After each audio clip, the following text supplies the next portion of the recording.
I'm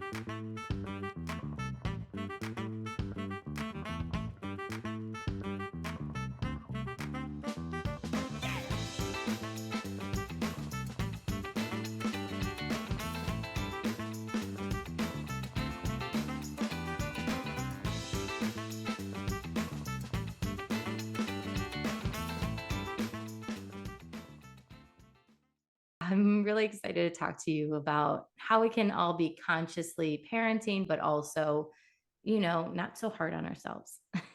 We are tired and we are not so hard on ourselves. First of all, we are in this generation, this time of humanity where we women especially are doing it all.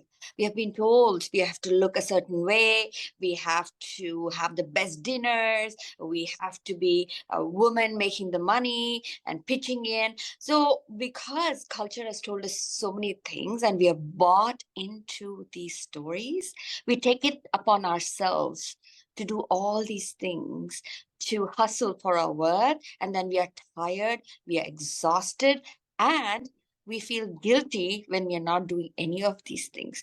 So circling back to that, coming back to what do we need? How do we fill ourselves? It is just like a cup.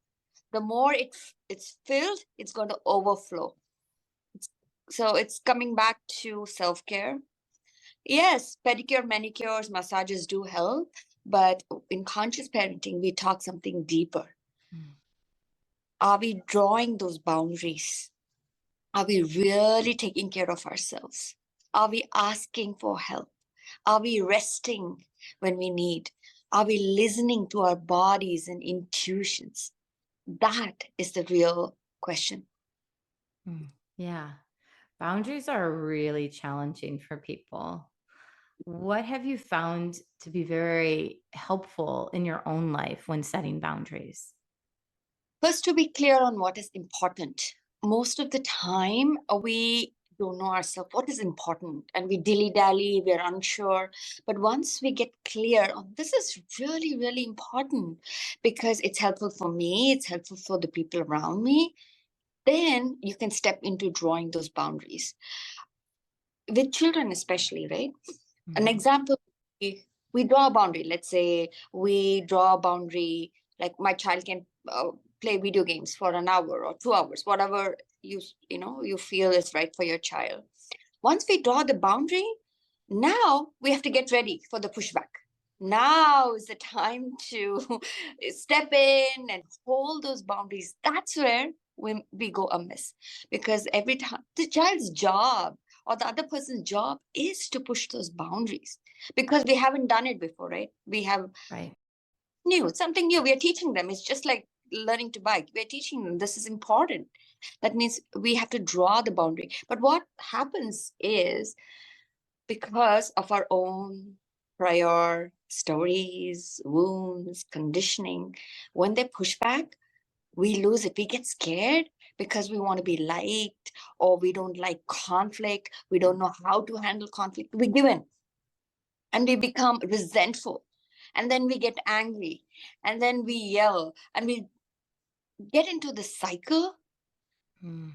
So conscious parenting is about breaking this cycle. Means is starting with knowing what you want and get ready, gear up really. Once you put that boundary, there is going to be a pushback because you need to, the child is going to test you. Is my mom being serious? Can I push it with a boundary? Yes. So as an adult, it becomes our job to hold those boundaries. So starting with knowing what you want and then gearing up to get those boundaries pushed. Now, when you are, let's say, getting that pushback, right, that you're talking about, how can you lovingly, without, yelling at them or overly explaining to them what needs to happen, how can you lovingly express why this is important and why this boundary needs to be there? Yes. So again, we're going back to the first start. Why is this important? Like, I'll give you an example from my own life. My son, when he was a preteen, now he's a teenager, when he was a preteen and he had started into game land and he wanted the screens and he wanted this. Okay, this is how it started. you can play for an hour or two. I think 2 hours I gave him. You can play 2 hours during the weekends and an hour during the weekday. This was the boundary. Now, he would start, I was very clear, and we sat down and we spoke why this is important, because he has homework, what he has priorities, da da da da da. It's not, it's going to ruin your okay, all that clear. Okay, fine. Then he comes back and says, "Oh, you said no screens, but I have to watch this video for homework." Okay. Now, okay. Okay, homework you can watch. Okay, it's for homework. And then he would say, "Oh, I have to make this video with my friend for this project. Is that counted?" So he would come back and forth, back and forth. You have to get ready. See, we can't get frustrated. The child is asking genuine questions. So what did we do is we had to keep circling back on those boundaries, because these are important questions. Yeah. So it is like there are some boundaries that are laid in stone, like no drugs, laid in stone. It's Right. in drug smoking, that's laid in stone. Then there are boundaries that you lay on the sand, that you go with the flow. Like if my child says 1 hour of game, he's finishing up that game. Let's say towards the end of end of that hour, he's still playing. And I walk up to him and say, "Hey, come on, 1 hour is up." And he's still finishing. Sometimes he said, "Mom, I'm finishing up the game. If I stop now, I'll lose all the progress that I've made." Then I would stand next to him and say, "See, if it's going to finish up within 5-10 minutes, I'm going to be right here until you finish." You see, these are some boundaries that are laid in sand, and you and create these boundaries with your child. It's a win-win situation. It's not you against your child. It's you and your child against the situation or the issue that you're facing. So we sat down one day. He sat down and we made a list that we put it on the fridge. I would say, "Okay, these are the boundaries when it comes to screen. Is this okay with you?" He'll say, "Yeah, 1 hour seems fair enough." I'm like, "Okay." Then he will ask me, "What about if I have to make a project?" "Okay, you can make a project, but you'll have to check, like, whatever seems right to you and your child, you make that list and we would put it up there. So we both are clear. So he shouldn't be like, "You didn't tell me this," or "I told you this." That doesn't happen. Now, once you lay out these boundaries, if there's some pushback and you are getting all anxious, you feel like yelling at your child, that is something we need to look into as adults. Is like, why is this triggering me? If my child is like I can say calmly, "No, we spoke about this. This is not happening." Or I can say for the nth time, "I'm no." But we get all worked up. Now that is something we need to question. Why? Why? My child's job is to ask these questions and push back. What about that is annoying me?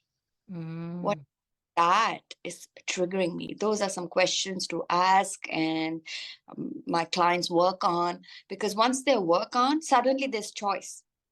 You get to choose. You're not reverting back to the old patterns of yelling and punishing and feeling helpless and then feeling guilty, and then we're back into the loop. So this is something I have done through my parenting journey and what my clients do.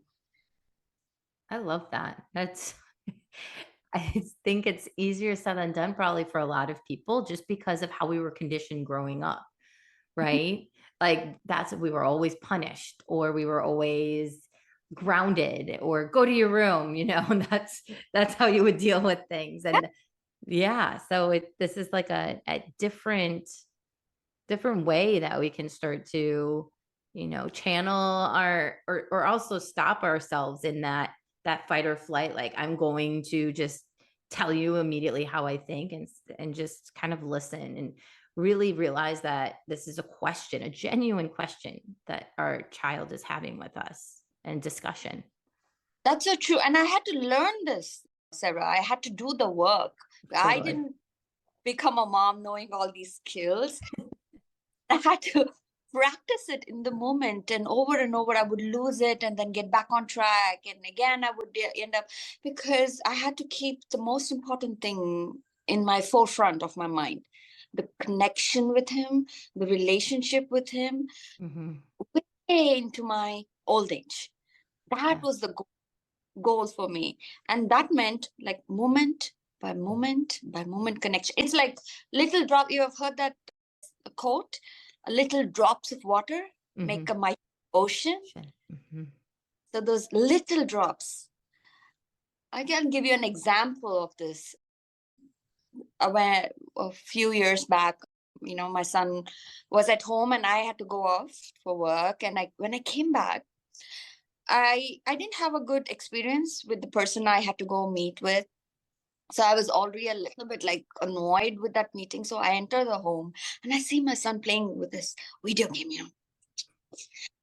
And that moment, already I had started making up stories. Oh, I told him he can play only for 2 hours on a holiday, and he's still playing. God knows how long he played. I have to show him who the parent is and send him to his room. This is going on in my mind, and I stopped on my tracks there, checking on my ego and I had to tell myself, this is the moment. That's the moment. You have worked so hard to be present, to connect with your child. That moment, I had to take all the experiences, learning in that moment. Because if you ask me on a casual day, I would say I had a pretty good connection with my child. It's not like we were fighting or not. Right. But this was the moment, a golden moment where I can either keep that connection or break that connection. I had a choice. I stand there, I breathe at the door, entrance of the door. This is the moment. You have a choice. Taking all the skills, I walk up to him and I say, how long have you been playing? Don't you know you can't play more than 2 hours? You have a boundary. He's like, yeah, mom, I'm finishing up. See, I've already put the timer on my clock and I'm winding up the game. And I'm like, okay. And I stand there as he finishes up his game and he finishes up and he says, mom, how was your day? And, walks with me. It could have gone another route that day. I would have yelled back at him. He would have yelled, you don't understand me. You would have slammed his bedroom door on my face. I hate you, blah, blah, blah. Then I feel guilty, you see. It would have gone a whole other way. So we get to choose. We get to choose. Yeah, we get to choose. This is so true.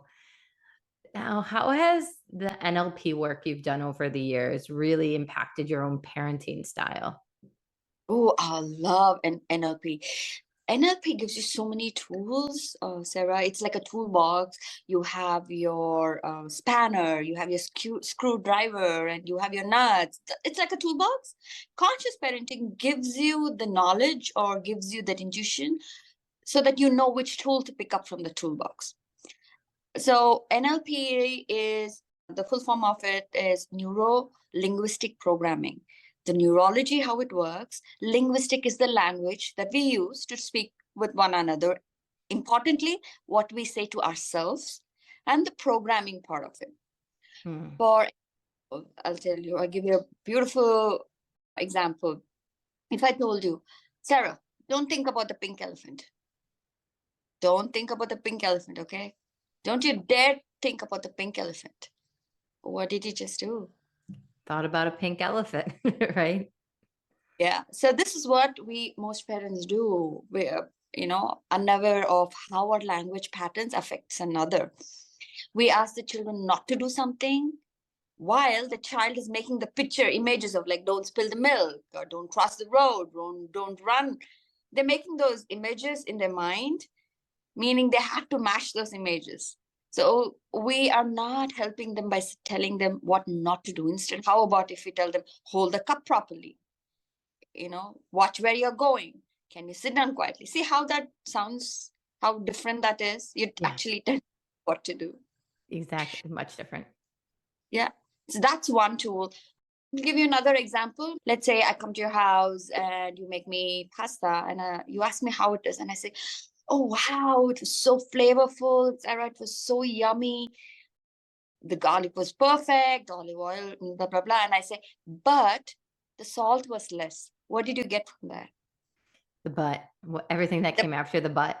You just Is it? focus on all the negative. Yeah, that happens all the time. Yeah. So what if you told your child, oh, you did all the dishes, but you should be good to your sister, whatever. You're focusing on the negative, and that creates friction between another.